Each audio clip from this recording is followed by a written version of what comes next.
You did a TED Talk on why veterans miss war, and you talked about brotherhood. How does your new documentary, The Last Patrol, explore that concept?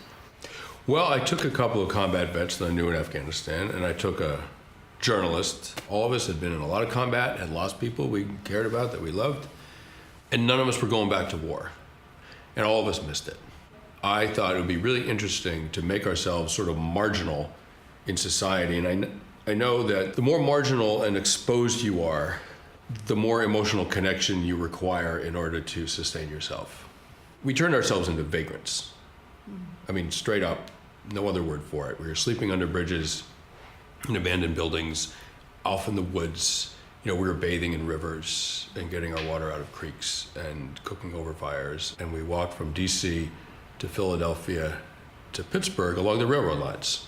And we had a long conversation about war and why it's hard to give up and what it does to you. And we were able to recreate that sort of classic Band of Brothers feeling, but without getting shot at. We got to know this country very well by walking through it like that. And we had this incredible experience of brotherhood. And it was absolutely therapeutic. As well as learning about yourself through that experience, what did you learn about America? I think the country's in a lot of pain, actually. I mean, you can't miss this if you walk through it. An enormous gulf between the affluent and the poor.